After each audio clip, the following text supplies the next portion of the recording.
Assalamualaikum warahmatullahi wabarakatuh. Perkenalkan, nama saya Abdi Brilian Rakasiwi dari Prodi Teknologi Informasi Universitas Muhammadiyah Yogyakarta. Nah, di video yang ketiga ini tuh jadi kita tuh bakal ngebuat video kayak apa sih itu yang bakal kita bahas saat ini, sama gimana cara ngebuat projectnya. Kalau sebelumnya kan kita udah ngebahas tentang dua elemen yang ada di bisnis intelijen, yaitu SSIS sama SSAS. Nah, di video kali ini tuh kita bakal ngebahas elemen ketiga yang ada di dalam bisnis intelijen atau BI. Nah, yang ketiga itu tuh namanya tuh SSRS atau SQL Server Reporting Service. Jadi SSRS ini sendiri teman-teman tuh dia itu salah satu bagian dari elemen bisnis intelijen yang dimana digunanya itu untuk membuat sebuah laporan. Jadi bisa dilihat di screen juga, nih ada saya lampirkan kayak keterangan lebih lengkapnya mengenai apa sih itu sebenarnya reporting service atau SSRS. Nah, jadi SSRS atau SQL Server Reporting Service ini itu sendiri itu pelaporan yang berbasis platform server, yang dimana dia itu menyediakan fungsi pelaporan yang komprehensif untuk berbagai sumber data. Jadi dia itu bakal ngecakup kayak alat yang membuat, terus mengelola, menyampaikan laporan, dan memungkinkan pengembangan untuk mengintegrasikan, memperpanjang data, dan pengelolaan laporan dalam aplikasi. Jadi kalau kita mau mengelola data, terus mau kayak nyampein atau membuat laporan itu cocoknya itu pakai SSRS buat ngebantu kita. Nah, dia itu bekerja dalam Microsoft Visual Studio, jadi satu dalam Visual Studio, dimana kalau kita pakai Microsoft Visual Studio ini pastiin kalau kita pakai yang Microsoft Visual Studio yang SQL Server Data Tools atau yang VS-nya yang SSDT, jadi bukan Visual Studio biasa teman-teman. Terus dengan reporting service ini teman-teman kita bisa membuat kayak tabel, grafik, terus laporan-laporan yang bebas dari sumber data rasional, interaktif juga laporannya, terus bisa juga berbasis XML itu juga kelebihannya salah satunya. Jadi dia itu intinya lebih gampang sama lebih kayak interaktif aja gitu loh laporannya, daripada kita make buat membuat aplikasi untuk membuat laporan yang lain. Terus laporannya ini ntar bakal diekspor ke aplikasi lain seperti kayak Microsoft Excel, bisa kayak gitu juga. Terus laporannya juga dapat disambung berbasis web atau berbagai bagian aplikasi Microsoft Windows atau dengan SharePoint juga teman-teman. Jadi banyak nih kita bisa ngebagi atau sambung kayak ke orang lain, itu bisa kayak dari web, terus Microsoft Windows atau SharePoint juga. Jadi intinya tuh kita ngerjain laporannya ini, terus kalau kita mau ngebagi atau kita mau nyerahinnya itu lebih gampang juga nih kalau pakai yang ini nih. Nah, terus itu komponen SSRS itu sendiri sih meliputi kayak report server.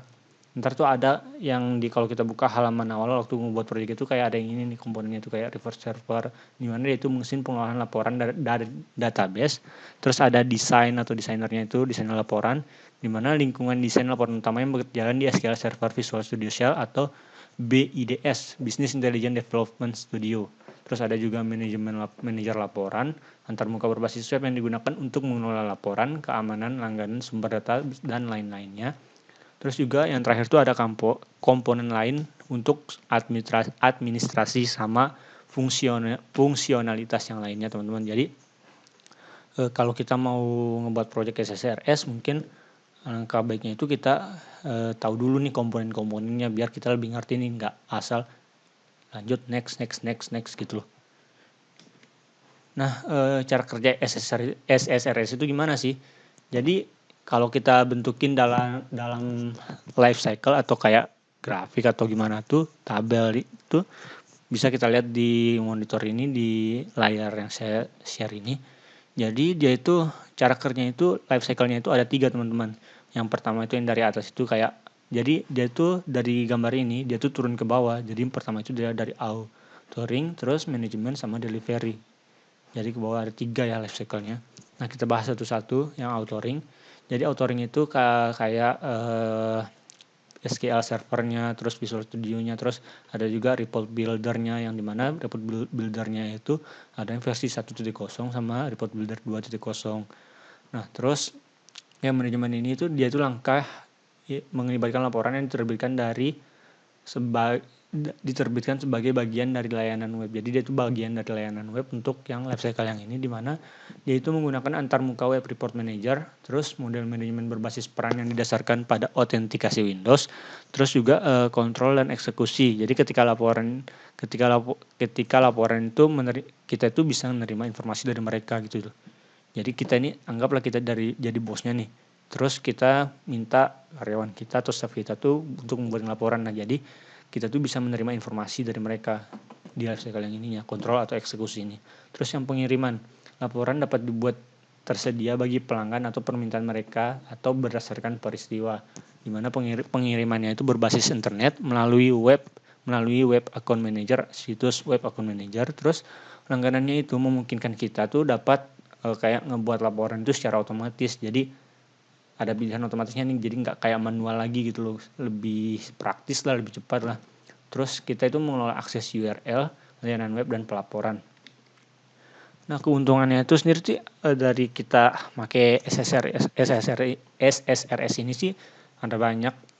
Bisa juga dilihat dari screen yang ini tuh, dimana kayak yang dikatain tadi sebelumnya di slide sebelumnya itu, jadi prosesnya dia itu lebih cepat. Terus cara nyebarin atau nerimanya itu lebih mudah, kayak tadi bisa pakai SharePoint, terus atau Windows Authentication, terus bisa dari Excel mungkin dikirim ke atasan atau ke bawahan gitu. Terus pengirimannya dia lebih cepat juga, soalnya kan bisa otomatis tadi tuh kayak di slide sebelumnya, jadi nggak manual lagi, bisa tuh. Terus caranya itu langsung sama efisien, terus kemampuannya itu bisa lebih interaktif kayak tadi yang di awal kan. Kalau kita pakai SSRS itu bisa dia itu lebih interaktif, terus kayak ngebuat tabel, grafik sama yang lain-lain gitu. Dan di sini tuh tempat yang enaknya itu juga dia tuh nggak perlu keahlian khusus, sama koneksinya itu udah www atau World Wide Web dalam menyebarkan laporan atau memberikan laporannya, membagi laporannya ke yang lain. Nah, mungkin sekian aja dari dari penjelasannya. Sekarang mungkin kita bakal masuk ke gimana sih cara ngebuat projectnya, dari contoh buat project dari SSRS. Pertama sebelum kita ngebuat projectnya itu, pastiin kita udah punya 2 tools. Di sini tuh saya yang project yang saya tutorial ini tuh pakai 2 tools. Kalau mau ngikut ini, yang pertama itu ada SQL servernya, entah itu versi berapa, bebas. Terus sama Visual Studio. Nah, Visual Studio yang di sini tuh teman-teman kayak yang saya bahas tadi di awal tuh, pastiin kalau Visual Studio-nya ini udah SSDT atau Visual Studio yang SQL Server Data Tools, jadi bukan SQL Server biasa. Nah, gimana cara installnya Visual Studio-nya atau project-projectnya? Pertama, installnya itu kita bisa lihat langsung di situs resmi Microsoft-nya. Jadi di sini tuh udah disediain kayak link buat downloadnya, cara installnya itu ada di sini, bisa teman-teman lihat sendiri di sini.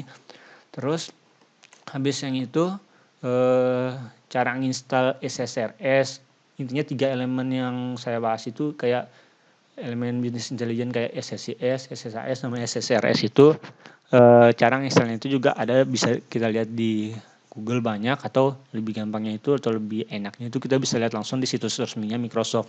Nah, contohnya kayak ini nih, cara install SSRS. Ini kita bisa lihat di sini nih. Nah, pastiin udah keinstall itu dulu, yang dimana Visual Studio SSDT sama 3 atau yang sama elemen BI-nya itu udah pasti install SSRS gitu.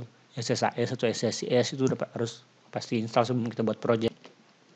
Nah, saya lanjutin, pastiin kalau udah nginstal di situ tuh yang di bagian SQL servernya itu, pastiin kayak gini nih, kita masuk ke SQL Server installation buat SQL servernya.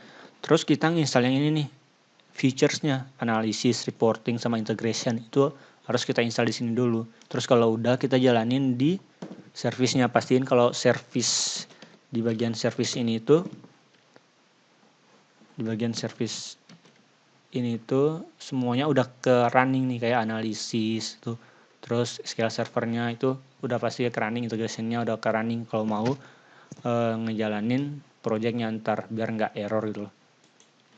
Langsung aja kita ngebuat projectnya. Jadi cara ngebuat projectnya gampang kalau udah buka Visual Studio yang SSDT ini atau yang SQL Server Data Tools ini, langsung aja ke create new project, terus cari yang reporting service nih, reporting service, terus pilih yang report service project buat membuat projectnya.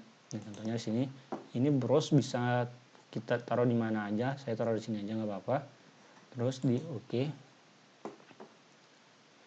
Nah, kalau udah ini tampilan nama-namanya. Nah, kalau dari sini tuh gimana sih caranya?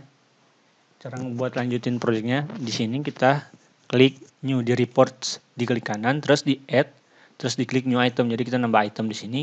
Kita milih yang report juga. Nah, namanya terserah teman-teman bisa dikasih apa. Terus di sini. Nah, ini tampilannya. Tampilan kalau udah masuknya. Terus langkah selanjutnya gimana sih? Kita nambahin data source-nya. Jadi data source-nya kita tambahin dulu dari data mana kita mau ngambil. Jadi di data source ini kita klik kanan, terus add data source. Nah, bentar. Add data source. Nah, kalau udah kita kasih nama data source-nya apa. Jadi kalau dari saya sih saya mau pakai nama sesuai kayak database-nya. Saya mau pakai yang Adventure 2014 saja. Namanya yang ini. Terus kita pilih yang ini.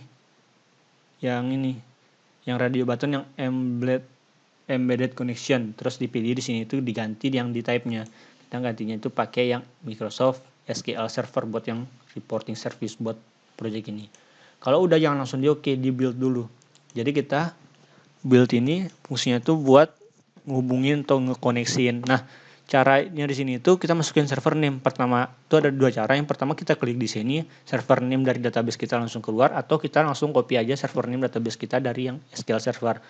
Nah, biar lebih gampang sih kalau dari saya tuh ngambil dari sini aja langsung SQL Server namanya. Caranya gimana? Tempat lihat server name-nya. Jadi di halaman awal atau kalau udah masuk login ke SQL Server-nya tuh kita bisa klik kanan di sini terus di properties. Terus kalau udah kita ngopi ini yang name ini yang server name-nya dia. Kalau udah dimasukin ke sini, terus ini diganti ke SQL Authentication. Jadi kalau kita milih SQL Authentication, kita masukin username sama password dari SQL Server kita, teman-teman. Yang kalau kita masuk di halaman awal SQL Server-nya itu pasti mintain masuk password nih, yang ini. Nah, kalau udah, select database-nya. Pilih database mana yang mau kita pakai. Bentar, maaf.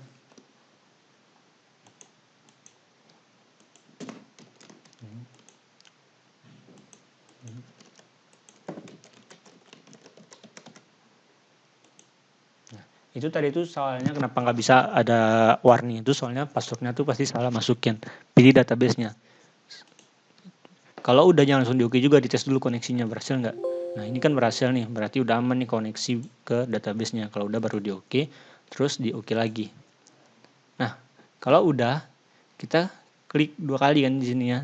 Tadi tuh kita pastiin seandainya ini dianu tuh kita pastiin dulu udah masuk nggak data source-nya. Cara mastiinnya itu di sini. Nah, diklik 2 kali aja data source-nya. Terus bisa dilihat di sini, ya ini udah masuk nih data source-nya. Terus langkah selanjutnya gimana? Kita nambahin datanya. Ya, dataset-nya. Nah, di sini tuh kita ngasih nama tuh nama yang tadi aja, yang ini aja. Nama yang database ini aja. Samain aja namanya biar gampang.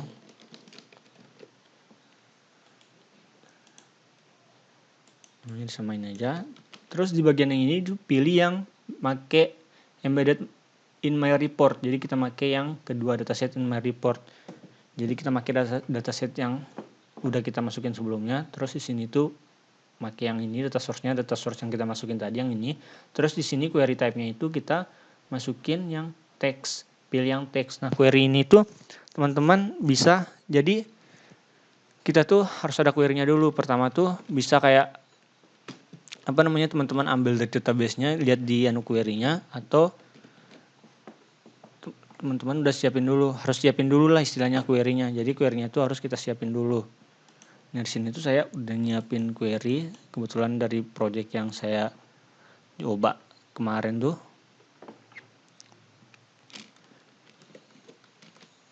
Bentar.